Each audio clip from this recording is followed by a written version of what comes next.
Olá pessoal, eu sou Ana Lúcia Castelo. Eu tô aqui hoje mais uma vez pra gente fazer uma live para falar um pouquinho sobre o nosso trabalho. Sejam bem-vindos.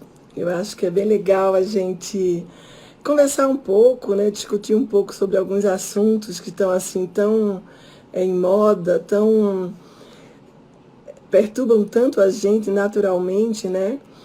E hoje eu achei que seria bastante interessante a gente falar um pouquinho sobre ansiedade, né? A ansiedade hoje permeia os lares de todo o Brasil, né? A gente percebe que muitas pessoas têm características ansiosas bastante importantes, né?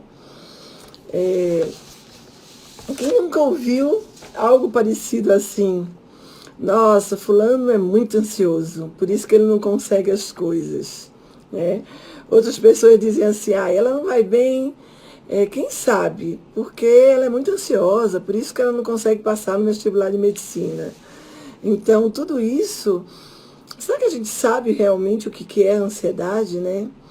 É uma característica tão importante, né, que permeia o ser humano e atrapalha muitas vezes, né, todo o contexto da pessoa, né? Existem algumas coisas que é muito importante a gente pensar, né? Que assim, quando a pessoa tem sensações temporárias de nervosismo, de apreensão e mesmo pânico, essas situações estressantes, elas são normais, são apropriadas, né? Mas quando essas reações, elas são muito intensas, né, que são reações de ansiedade, elas ocorrem assim muitas vezes em situações comuns, mas atrapalham as atividades normais da pessoa. Então, isso a gente pode considerar como sendo um transtorno, né? Em alguns casos, pode haver uma causa física, né? A gente tem muitos casos onde as pessoas podem ter algum problema na tireoide, né? E aí pode, de repente, ter abuso de substâncias e outras coisas mais, né? Podem gerar uma ansiedade generalizada, mas na maior parte dos casos, a ansiedade assim tem uma causa desconhecida, né? E o que eu acho importante, embora que às vezes as pessoas tenham um histórico familiar de pessoas ansiosas, né? Muitas vezes esse transtorno pode se repetir transgeracionalmente em função do que a própria pessoa vive, né? Seja quem for, qual for a etiologia dessa ansiedade, o que é importante, né? É a gente saber que existe um efeito da interrupção do controle normal do corpo relacionado ao estresse, né? Relacionado àquela resposta do nosso sistema interno de lutar ou de fugir, né? É muito importante a gente pensar no que é a ansiedade, né? A ansiedade, gente, é uma manifestação que é presente na vida de todo ser humano. Ela passa a ser prejudicial, veja bem, quando a presença dessa ansiedade acaba limitando as nossas atividades, né? E produzindo sentimentos de incapacidade, sentimentos de inferioridade, que vão indo na nossa frente em relação ao nosso cotidiano, né? Muitas vezes essa ansiedade ameaça a nossa autoestima, ameaça a forma da gente viver. Por quê? Porque as pessoas, de uma certa forma, delimitam essa ansiedade por trás de medos, né? Medos que são, muitas vezes, não são de perigos reais, né?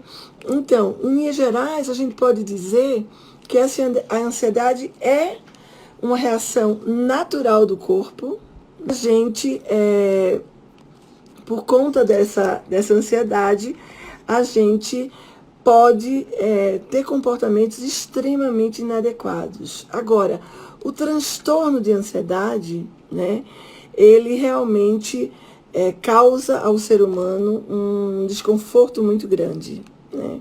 Por quê? Porque ele apresenta manifestações bem importantes, né? Às vezes a pessoa tem medo de morrer, às vezes a pessoa tem uma apreensão muito grande, uma insegurança, né? Um mal-estar indefinido, taquicardia, sudorese, hiperpneia, e até muitas vezes desrealização, despersonalização, né? Então, quando a pessoa está diante de uma situação como essa, o que que acontece?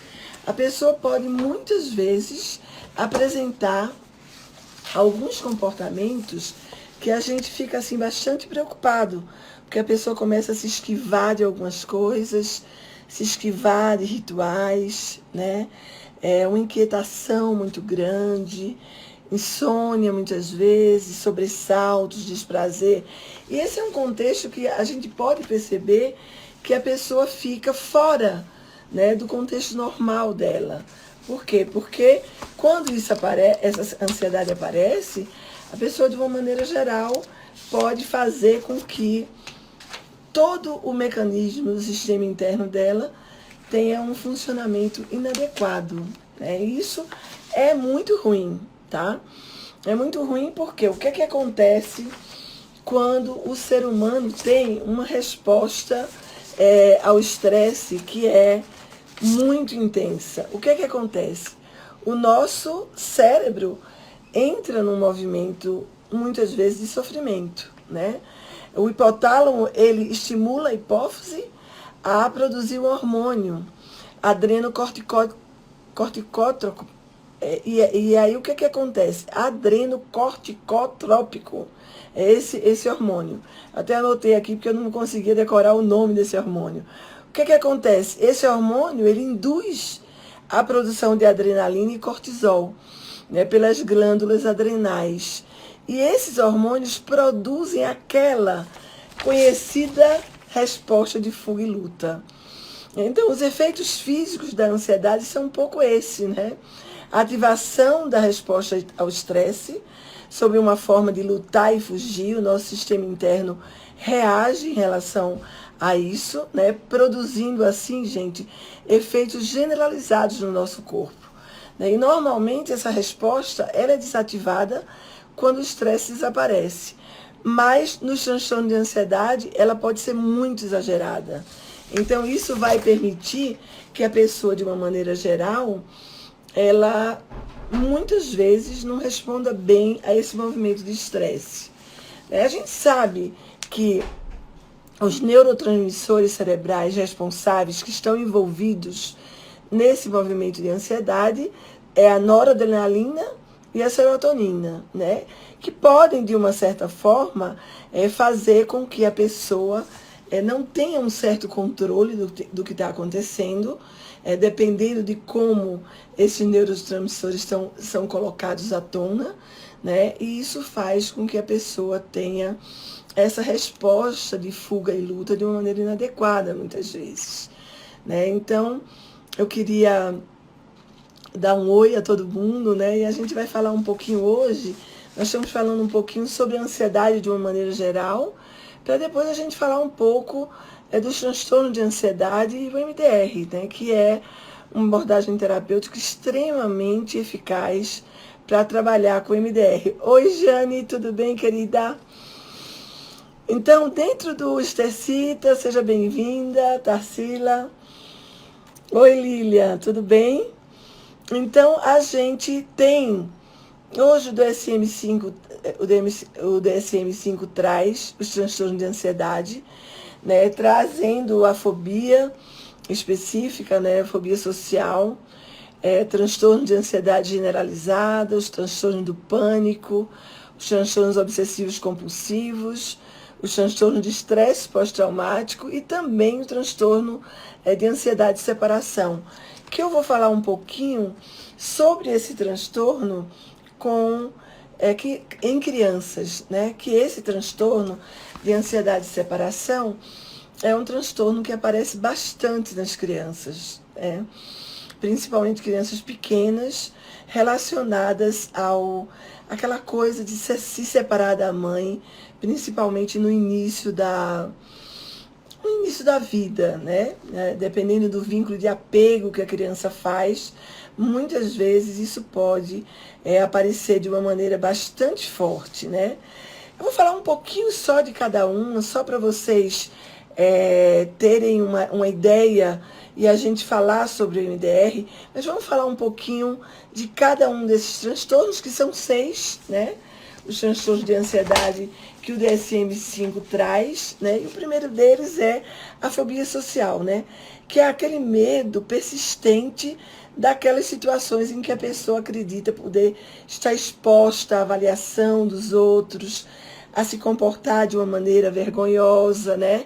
O indivíduo tem de ser vítima de alguma coisa, né? O medo de agir, podendo pensar que ele pode estar em situações assim mais humilhantes, né?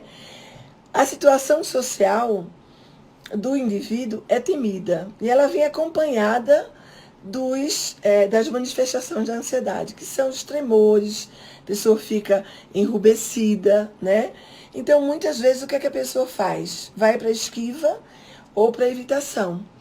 Então, é muito comum as pessoas que têm, por exemplo, apegos evitativos, né? Muitas vezes elas começarem, nos contextos sociais, elas desenvolverem uma certa fobia social. Que isso pode levar, né, a situações bastante importantes no desenvolvimento. Eu tenho falado bastante sobre o desenvolvimento. Imaginem que a fobia social afeta, gente, 3% da população ao longo da vida. Então, eu acho que é um número bastante alto para a gente pensar em uma só comorbidade, né? E a gente pode ver, relacionada à fobia social, várias comorbidades, né? Dentre elas, o uso de drogas, né? Depressão e etc. Hoje eu atendi um paciente que ele tem uma fobia social importante, né? E ele fala para mim que ele tem uma vergonha enorme de estar diante das pessoas, porque ele tem um medo que as pessoas, de uma maneira geral, possam, de uma forma ou de outra, estar avaliando ele, tá, de uma certa forma julgando ele. Então isso se torna bastante importante para a gente pensar. A gente entrando ainda na situação de fobia, vamos falar já um pouquinho das fobias, né, junto já com um pouco com o MDR, que a gente sabe que fobias com MDR é um diagnóstico extremamente importante. A fobia é um transtorno de ansiedade, né? E esse diagnóstico é um diagnóstico que a Francine Shapiro dizia que muitas vezes a pessoa que desenvolve fobias está montada num trauma. O trauma, ele pode gerar fobias. Então, nós, terapeutas, né, as pessoas que não são terapeutas, que estão aqui me ouvindo, eu gostaria de dizer, sempre que a gente estiver diante de uma situação de trauma, a gente pode pensar que as fobias podem começar a se desenvolver. Então, a gente tem, dentro do MDR, uma forma da gente avaliar as fobias, em fobias simples e fobias de processo, né? A fobia simples no MDR são fobias específicas, né? Que independem da ação do cliente, né? Medo de avião, medo de aranha, medo de barata, medo de elevador. E a gente tem um protocolo especial para trabalhar fobias. Lembrando sempre que a gente faz um movimento de tomar como alvo para a gente trabalhar inicialmente. A gente primeiro inicia os procedimentos de autocontrole do paciente, para o paciente aprender a se controlar, e a gente vai reprocessando os alvos dos mais antigos aos associados, a primeira vez que a pessoa sofreu fobia, né? Apareceu com essa fobia. Se ela tiver dentro de um contexto de trauma, a gente orienta muitas vezes que a fobia seja tratada primeiro. E é muito interessante para os que não são MDRistas, que no MDR a gente trabalha as fobias uma por vez. Por quê? Porque nós entendemos que as fobias estão em redes de memórias separadas. E quando o paciente desenvolve um movimento fóbico, é como se uma rede de memória tivesse sido afetada, e dessa forma a gente vai trabalhar em cima daquela rede de memória, né? Na fobia de processo, a gente sabe que é quando a pessoa participa de um evento ativamente, por exemplo, uma catástrofe, por exemplo, uma violência urbana. Então a pessoa passa a ficar com medo de situações que lembrem aquela situação que ela viveu. Então é muito importante a gente ter essa compreensão, né? Então, além das fobias, eu vou falar ainda um pouquinho de fobias, que eu vou falar também sobre crianças, né? Como o MDR, de uma certa forma, faz um movimento para que a gente consiga reprocessar as fobias de uma maneira bem importante, tá? Então, um outro transtorno que a gente encontra quando a gente vai falar de ansiedade é a ansiedade generalizada, né? Que ela se caracteriza, gente, por ela flui ao longo de horas, dias e meses, né? A pessoa fica com uma preocupação excessiva e incontrolável de determinada coisa, né? Geralmente está associada a uma tensão muscular, a uma insônia, a uma irritabilidade, né? E a pessoa pode ficar com uma preocupação persistente que pode durar 6 meses, 8 meses, né? E essa preocupação, ela começa a afetar algumas áreas importantes, né? A pessoa começa a ter problemas físicos, a pessoa começa a ter problemas emocionais mais fortes. Então, os transtornos de ansiedade generalizada, ela acomete mais ou menos 8% tem uma prevalência anual de 8%, quer dizer, 2 vezes mais, gente, essa ansiedade generalizada aparece em mulheres, né, que normalmente começa a aparecer lá pelos 25, 30 anos, né, e a gente pode, se a pessoa não se trata, essa capacidade da pessoa enfrentar isso vai ser muito difícil, né? Então, o que é que a gente orienta nesses casos da pessoa ser avaliada por um psicólogo, avaliada por um psiquiatra ou por um médico e ter um tratamento. O que a gente sabe do MDR com ansiedade é que é um tratamento extremamente eficaz, né? E a gente tem formas de trabalhar com o MDR que eu vou estar passando para vocês daqui a pouco. Outra comorbidade importante dentro dos transtornos é o transtorno do pânico, né? O que caracteriza o transtorno do pânico, né? Crises súbitas de mal-estar. A pessoa, em geral, tem essas crises sem que exista um fator desencadeante, e pode existir também um fator desencadeante, né?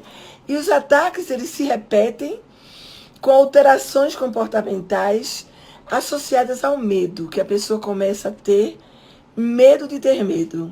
Então, é muito importante quando a gente trata esses pacientes, da gente conseguir ajudá-lo a ter um enfrentamento desse medo de ter medo. Inicialmente, no MDR, nós temos vários protocolos para a gente trabalhar com as fobias, né, com os medos de uma maneira geral. Então, o transtorno do pânico comum, ele tem uma prevalência de 3,5% durante a vida, né? A pessoa pode ter uma ascendência crônica do pânico, né? E no pânico, normalmente, as pessoas desenvolvem comorbidades associadas. Por quê? Porque as pessoas, de uma maneira geral, têm muita resistência em se tratar. Eu mesmo tenho uma paciente que ela, depois de 10 anos, ela foi procurar tratamento. Depois de 10 anos que ela tinha a crise do pânico, né? A gente tem uma grande atriz, né, que é a Kim Basinger, que ela tem uma história de síndrome do pânico gravíssima, né? E ela mostra, inclusive, num vídeo que ela traz, uma fala dela, onde ela foi receber um Oscar, e lá em cima, quando ela pegou aquele Oscar, ela não sabia falar. Então, as pessoas, porque ela teve uma crise ali em cima, né? Ela disse que suava muito frio e que aquilo foi extremamente difícil para ela. Essa moça teve uma vida muito difícil, inclusive separou-se do marido, porque o marido não conseguiu compreender uma forma de lidar com as crises de pânico da esposa, né? Então, o pânico, de uma maneira geral, ele traz para a pessoa que se acomete dele, assim, situações muito graves. E, normalmente, os sintomas são muito graves, porque a pessoa, muitas vezes, tem a sensação que vai morrer. Palpitações no coração forte, tremores, sudorese, entre outros. Então, isso é uma coisa, assim, que aparece de uma maneira muito intensa, né? E a gente pode pensar que o paciente precisa ser ajudado, né? De uma certa forma, e eu acredito muito no tratamento, porque eu trato, né? Eu tenho meus pacientes e eu trato. Então, eu acredito quando a pessoa procura uma ajuda, ela consegue, de uma certa forma, resolver aquelas situações, entender como é que aquela crise se instalou, né? Eu já tive pessoas com crise de pânico no meu consultório. Eu sei que meus ouvintes aqui adoram quando a gente fala de um caso clínico. Eu já tive um caso muito grave no meu consultório de síndrome do pânico, de uma moça que teve um trauma muito grande quando viajava com amigos. Então, ela desenvolveu uma síndrome do pânico gravíssima, que ela não saía de casa com ninguém dirigindo. E isso vai, gente, à medida que as pessoas vão passando os anos, isso vai se perpetuando no cérebro de uma maneira que a pessoa não consegue sair daquilo, né? Então, o nível do medo, ele aumenta de uma forma que muitas vezes a pessoa não consegue controlar, e o número de exposições muitas vezes faz com que a pessoa tenha dificuldades muito grandes, né? Com o MDR, a gente tem protocolos especiais para trabalhar com síndrome do pânico, né? E o objetivo principal desse tratamento com o MDR é a gente reduzir o número de crises, tá? Assim como a intensidade das crises. E a minha experiência é muito muito boa. Por quê? Porque eu já tratei muita gente com síndrome do pânico, né? Primeiro a gente faz uma psicoeducação do que é o pânico com o nosso paciente, e depois a gente trata as situações mais difíceis que ele passou dessas crises, com o objetivo de diminuir o número de crises e a intensidade delas, né?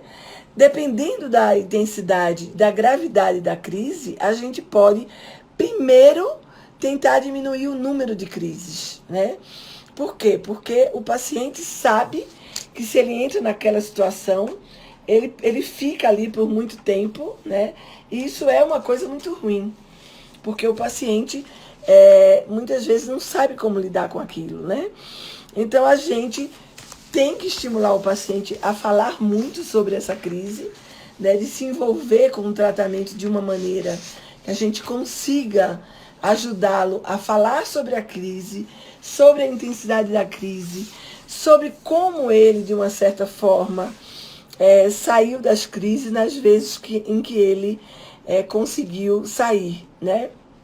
Então, o ataque de pânico, o transtorno de pânico, ele aparece com presença de crises, né, que podem consistir num medo muito grande, um mal-estar intenso da pessoa, sempre acompanhado de sintomas físicos e cognitivos, que iniciam de uma maneira brusca e vai até uns 10, 15 minutos no máximo.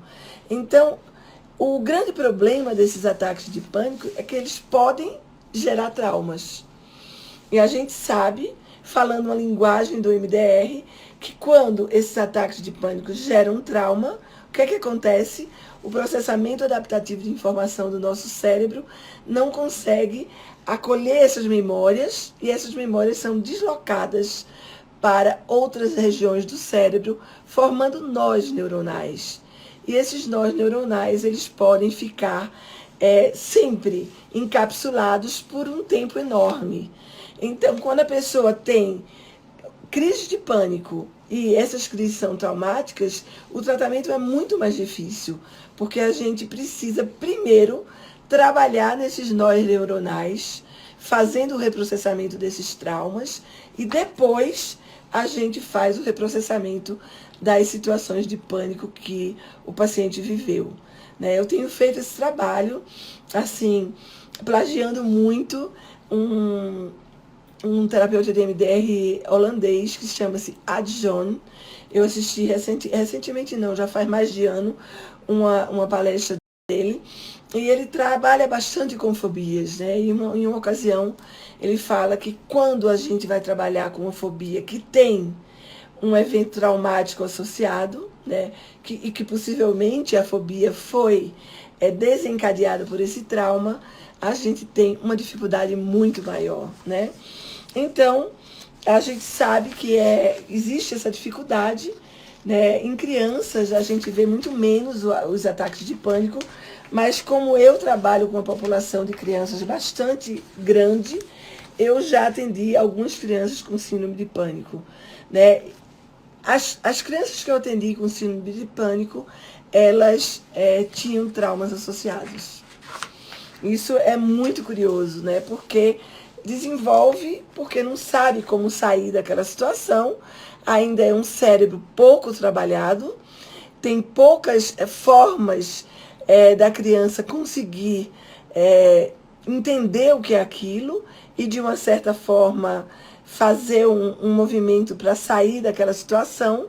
Então, a gente sabe também que a síndrome do pânico, ela afeta mais as mulheres do que os homens. E assim, a pessoa pode estar numa situação de estresse extremo, né? Isso pode ser desencadeado por algum tipo de trauma que a pessoa tem, né? Por morte de algum ente querido, uma história de abuso sexual na infância, mudanças muito radicais na vida da pessoa, né? E a pessoa ter passado por um estresse pós-traumático muito grave, por ocorrência de um acidente ou coisa parecida. Como é que a gente identifica as crises de pânico, né? A gente, normalmente, as crises de pânico aparecem assim, do nada, sem um aviso prévio, como falam alguns autores, né?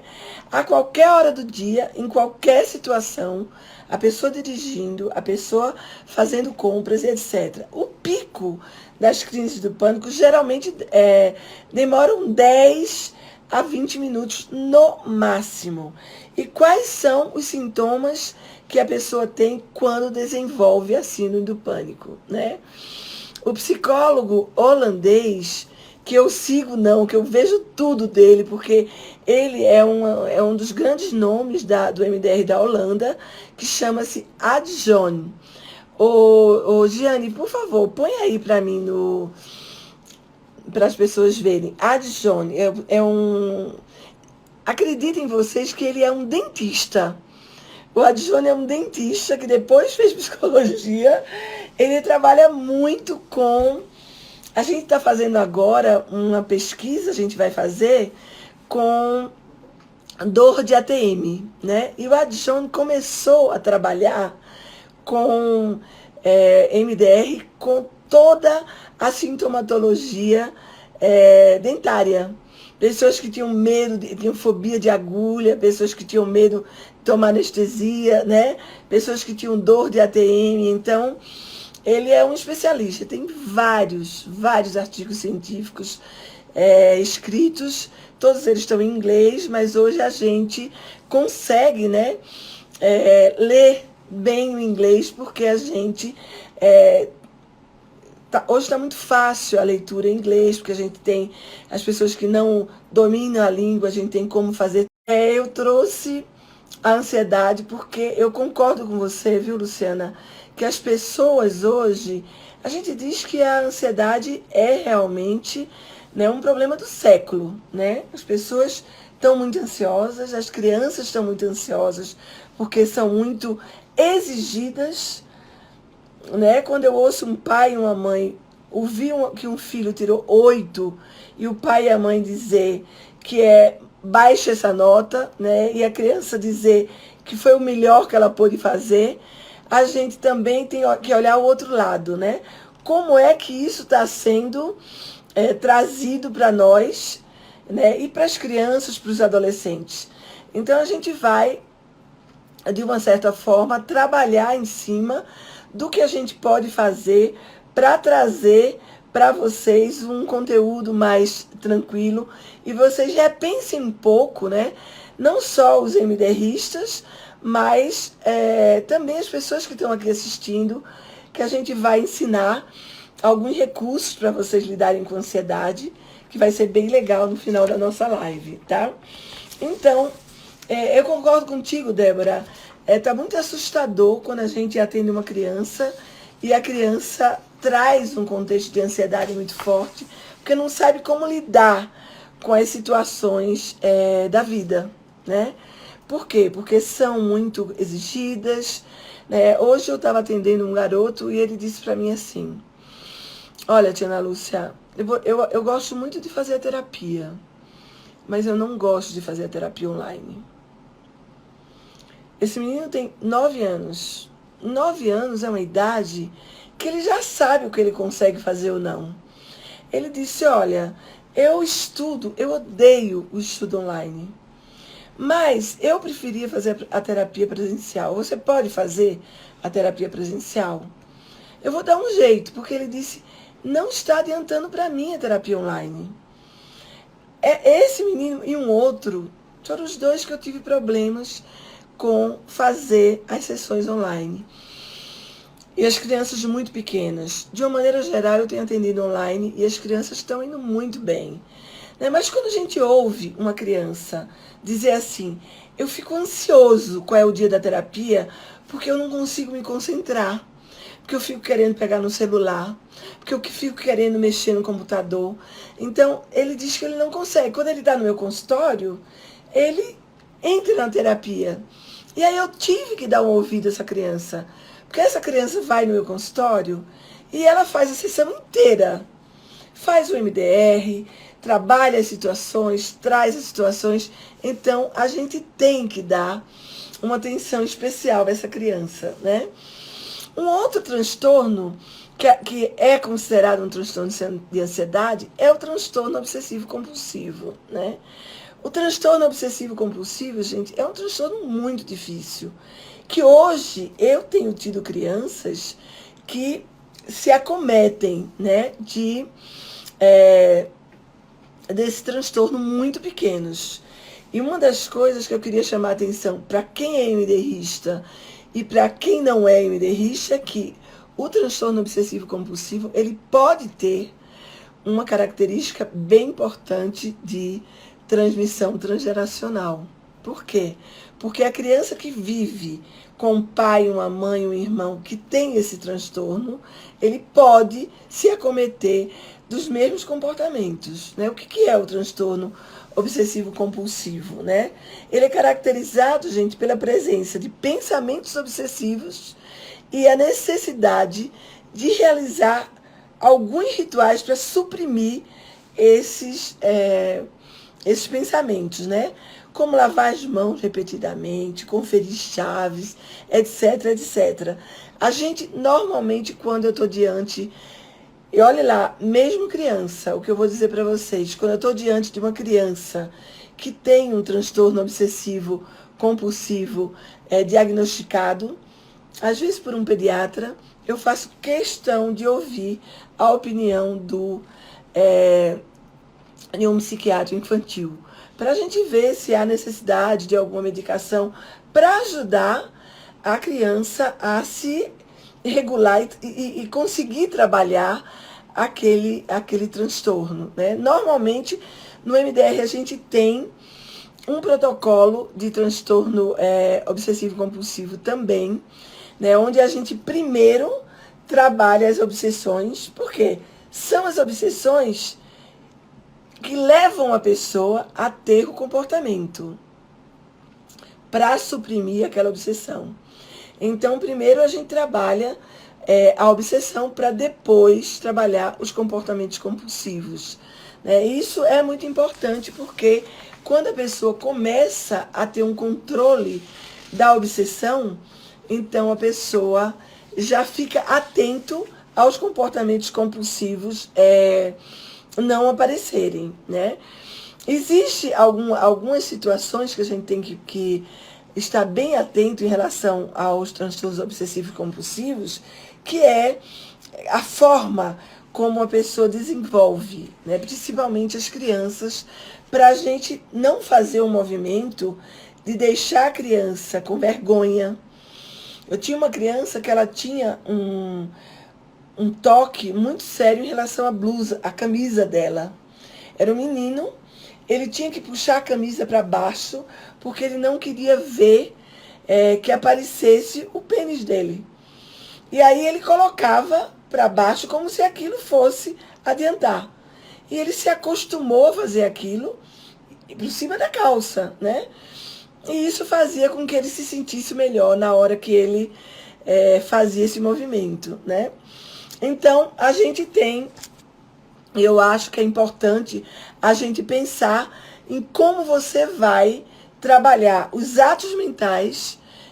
A gente pode trabalhar o paciente com os atos mentais, trabalhando com os pensamentos neutralizadores, né, que seria a gente trazer o paciente, quando ele começa a pensar naquela obsessão, ele poder pensar, por exemplo, numa situação muito positiva que ele conseguiu compor, e aí a gente pode ensinar o paciente, nesse momento, ativar com estimulação bilateral essa situação positiva, para ele desfazer essa repetição de pensamento que aparece, né, no transtorno obsessivo compulsivo. Então é muito importante a gente indicar o psiquiatra, porque muitas vezes, gente, o psiquiatra precisa fazer alguma indicação médica, né?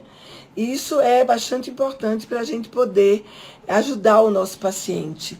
Eu vejo hoje o transtorno de ansiedade um diagnóstico que é muito importante para a gente psicoeducar o paciente, ensinar de onde vem tudo aquilo que ele está sentindo e dizer, olha, se a gente trabalhar, a gente vai conseguir fazer com que você tenha um controle sobre isso, entendeu?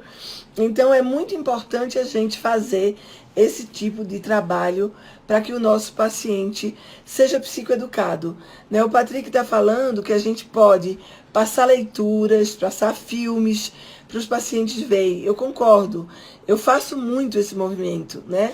De pedir aos pacientes para... Mas a psicoeducação nossa é muito importante. Você saber o que o paciente está apresentando e você psicoeducar é extremamente importante. Por quê? Porque você depois, o paciente se sente seguro em que você vai estar fazendo o tratamento com ele. Então, por isso eu acho que a psicoeducação nossa inicialmente é importante. A gente inicia um trabalho e a gente, junto com isso, a gente pode fazer indicações de filmes, de leituras. É muito, muito produtivo para a terapia. Eu concordo, viu, Leda, que o transtorno de ansiedade com a pandemia cresceu muito em todas as fases de idade, né? As crianças estão muito ansiosas, né? Hoje eu atendi um casal, hoje de manhã cedo, que eu senti um contexto de ansiedade muito grande. Eles estão há 1 ano quase confinados, né? Não pegaram a Covid e a ansiedade transbordando. Então a gente sabe que isso pode gerar até um quadro mais grave, né? E a gente pode ajudar essas pessoas com o nosso trabalho com o MDR. A gente, além do transtorno obsessivo compulsivo, a gente tem o transtorno de estresse agudo, que é uma exposição a um evento traumático grave que a pessoa presenciou ou vivenciou, ou testemunhou, ou foi confrontado com o risco de morte, né? Onde a pessoa teve uma perda da integridade física, etc. Esses são bem importantes, porque nós, MDRistas, a gente tem, eu acho, né, pelo menos eu tenho, uma satisfação muito grande de trabalhar com essas pessoas, porque eu tenho um manejo do protocolo padrão do MDR muito bom para trabalhar com trauma, com estresse pós-traumático, né, que é um outro diagnóstico que a gente sabe que está dentro dos diagnósticos de ansiedade, né? O que é o estresse pós-traumático, né? É a pessoa reviver presenciar, reviver as situações de estresse pós-traumático, né? E a gente considera que a pessoa desenvolveu o estresse pós-traumático quando a pessoa fica pelo menos num período mais ou menos de 3 meses, numa cronicidade muito grande, ou numa duração até maior dos sintomas. Olha que loucura, né? Então, a pessoa precisa ter se disposto a um trauma significativo, né? A pessoa precisa apresentar os sintomas, e eu sugiro, quando vocês estiverem, as pessoas que são MDRistas, que são psicólogos, psiquiatras, quando estiverem dentro de uma consulta com uma pessoa que sofreu algum trauma muito grave, da gente fazer uma conferência nos sintomas, né? Porque os sintomas são importantes, né? A hiperexcitabilidade, a hipervigilância, irritabilidade, surto de raiva, resposta de sobressalto, problemas com sono. Por quê? Porque a gente precisa conferir, porque o diagnóstico fecha quando uma pessoa tem um número X de sintomas associados ao diagnóstico, né? Então, a gente sabe que 60,7% dos homens que tiveram estresse pós-traumático, pelo menos um evento traumático, 5% deles desenvolve TEPT, né? 30% se recuperam totalmente e 10% são refratários, né? Então, é muito importante a gente saber que existe um tratamento para o estresse pós-traumático, tá? Eu já ouvi algumas, até lives, né, de terapeutas dizendo que é muito difícil, quando a pessoa tem um trauma não tem cura. Eu não corroboro dessa ideia, porque eu trabalho com MDR. O MDR é uma abordagem terapêutica que a gente entende que o ser humano que ela trabalha literalmente com as memórias do ser humano, e quando a pessoa sofre um trauma, ela traz para essa rede de memória o encapsulamento dessas memórias traumáticas, e a gente consegue, por meio da estimulação bilateral visual inicialmente, né? E a gente pode trabalhar com a estimulação tátil, que eu vou ensinar as pessoas que não são MDRistas a fazer outras estimulações que vocês podem usar para se autorregular.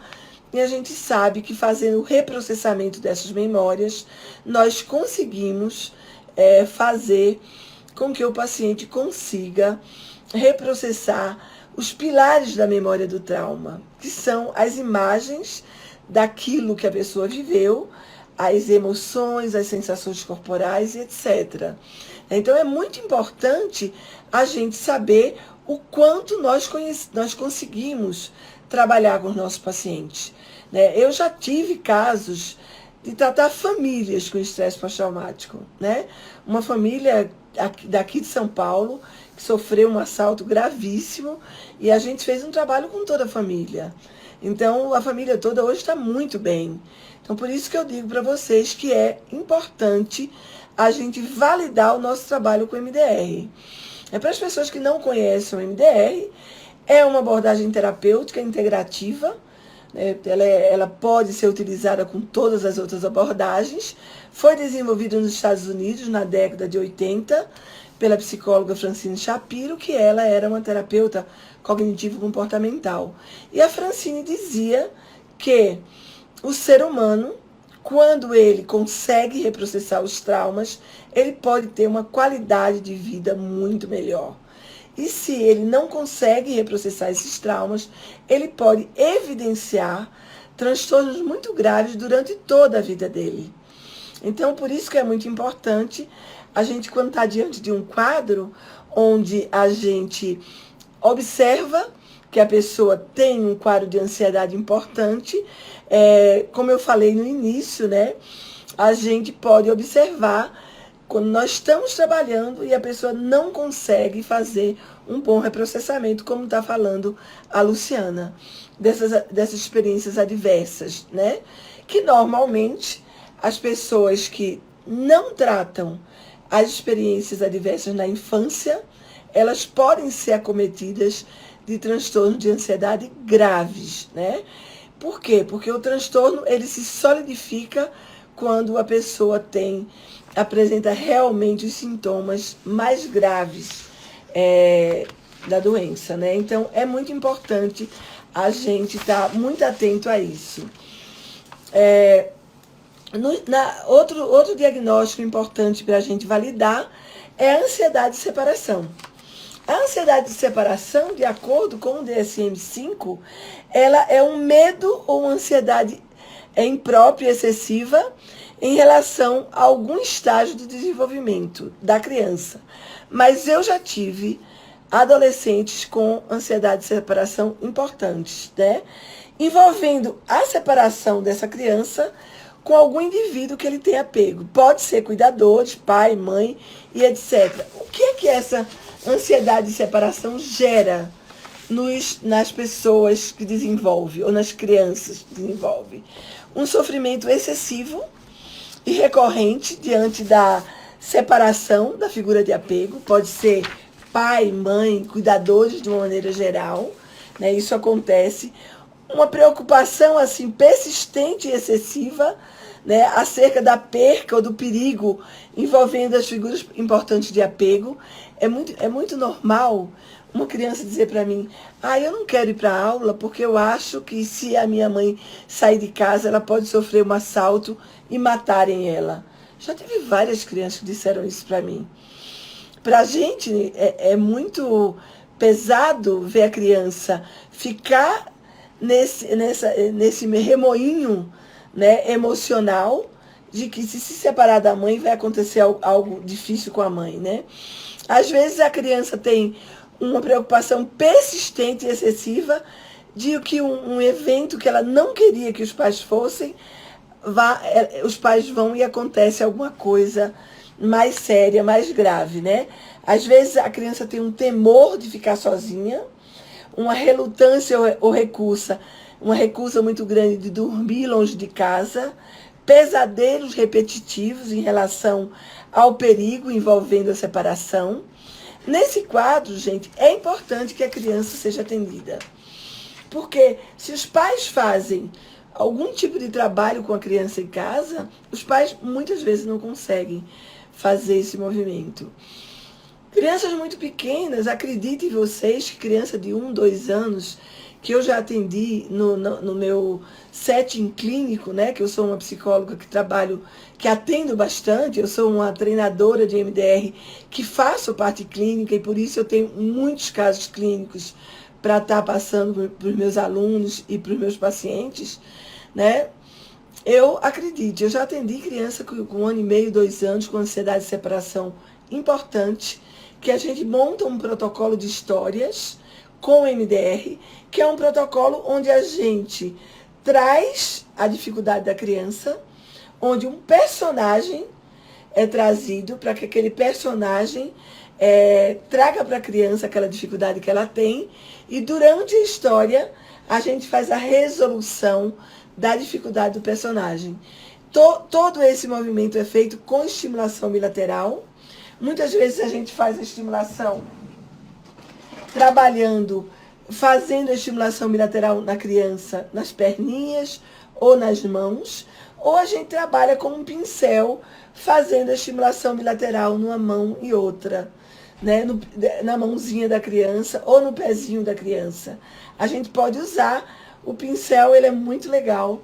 Se você tem um filho ou uma filha que não dorme bem, que às vezes está muito irritado, chama ele no cantinho, pede para pôr a mãozinha assim e faz a estimulaçãozinha. Pensa só coisa boa, devagar, 8, 10 vezes, pensa coisas legais, pensa coisas que pode fazer você ficar mais feliz, e aí a criança vai devagarzinho se autorregulando.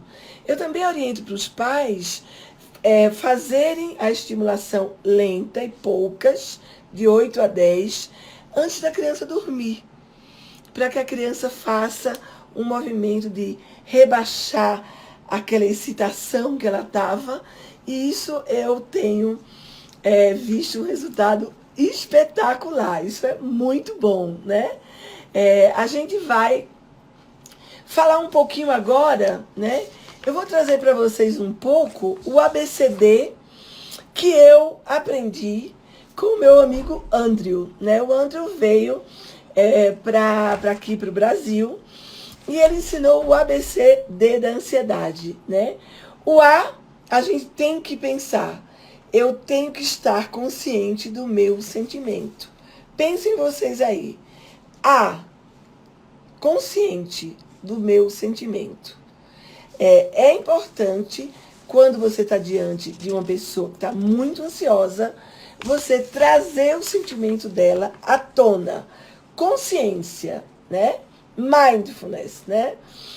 B, você se deixar sentir e respirar profundamente enquanto esse sentimento se apodera de você. C, verifique a mensagem que esse sentimento te traz. O que é que está acontecendo comigo que eu estou tão ansioso, né? Faça um check-up verdadeiro.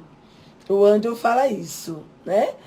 Por quê? Porque você verificando o sentimento que a mensagem que esse sentimento traz, você consegue fazer com que o seu paciente faça um check-up do corpo dele. E o D, decida se vai agir, se vai expressar o sentimento ou se não vai expressar o sentimento. Olha que legal. Então eu vou repetir para vocês anotarem. Por quê? Porque vocês podem ensinar isso para o seu paciente. Vocês que não são psicólogos, estão aqui me vendo, que eu sei que tem alguns que não são, procurem controlar a ansiedade de uma maneira bastante importante. A Iane está perguntando se caiu. Eu estou ao vivo aqui, tá, Iane? Não caiu, não. Tá? O ABCD da ansiedade é chamado, tá? Esse exercício. O A, esteja consciente do seu sentimento. Pessoa pensar no sentimento. O B, se deixe sentir, respire profundamente, enquanto esse sentimento entra em você. C, verifique a mensagem que o sentimento te traz. Faça um check-up verdadeiro dessa mensagem, tá? E o D, decida se você vai agir para enfrentar essa ansiedade, ou se você vai expressar essa ansiedade, ou se você vai apenas se autocontrolar. Pegaram, então? Muito bom, tá? Isso é muito importante, né? O que a gente pode fazer, e isso eu acho muito especial, a gente pode pensar na ansiedade sempre pensando na nossa consciência. E a gente vê realmente quando ela é ativada, o que acontece? O nosso corpo sente, as nossas crenças são, de uma certa forma, mexidas por dentro, os nossos sentimentos vão ficando confusos, as imagens começam a aparecer negativamente, né? O que nós temos que fazer? Enfrentar isso. Como que a gente enfrenta esse ciclo de resposta da ansiedade? Primeiro, tendo consciência dela, que isso é muito importante. E aí você vai fazer uma respiração consciente. E solta, tá? Tentando um relaxamento profundo, né? Tentando uma respiração profunda. Depois, você vai tentar ter um controle do teu pensamento, tá? Parar o pensamento. Parar, respirar, trocar o pensamento negativo por alguma coisa positiva. E eu oriento os meus pacientes terem uma carta na manga. Uma coisa muito positiva que aconteceu na vida dele, tá? Então, a gente vai ativar uma crença positiva. Eu posso ter o controle, eu posso ficar bem. Depois, a gente eu vou colocar amanhã esse ciclo de respostas que a gente pode trabalhar com ansiedade no meu Instagram, da Equilíbrio Mente e Corpo, para vocês seguirem e vocês tentarem fazer para que o teu paciente consiga também fazer o controle dessa ansiedade. E quem está aqui também para se autorregular, eu vou dizer para vocês que depois você faz os sentimentos, depois as imagens e depois as ações. Então, só para vocês que não conhecem o MDR, nós temos um excelente recurso, que é o abraço da borboleta. Você tem que juntar os dedos polegares, colocar o dedo indicador e o médio na clavícula e fazer esse movimento, tá? Para que você consiga se restaurar, você consiga ficar menos ativado, para que você possa ter uma vida melhor. Né? A ansiedade, gente, é uma emoção que ela pode ter um domínio muito grande sobre o ser humano, mas ninguém morre de ansiedade. Então eu psicoeduco meu paciente dizendo, pensa, a ansiedade sobe, sobe, sobe, e ali ela para. Você que tem que fazer o movimento para fazer com que ela regrida. Fazendo todos esses exercícios que eu ensinei. Né? O ABCD, fazendo o exercício da percepção consciente, depois da respiração, o parar, controlar o comportamento, ativar a crença positiva, mexer com os sentimentos para que você se sinta mais produtivo, né? E depois você fazer um trabalho em cima das suas ações, para você, respirando, você ter um controle e procurar comportamentos mais adequados naquele momento. Aí sim você vai ter um controle maior da ansiedade. Agora, se você é uma pessoa muito ansiosa, que tem um traço ansioso, procure uma ajuda. O MDR é uma terapia muito eficaz e pode te ajudar a... Muitas vezes a gente não consegue mudar o traço, mas a gente consegue fazer com que a pessoa consiga, de uma certa forma, ficar um pouco mais flexível, um pouco mais tranquilo, né?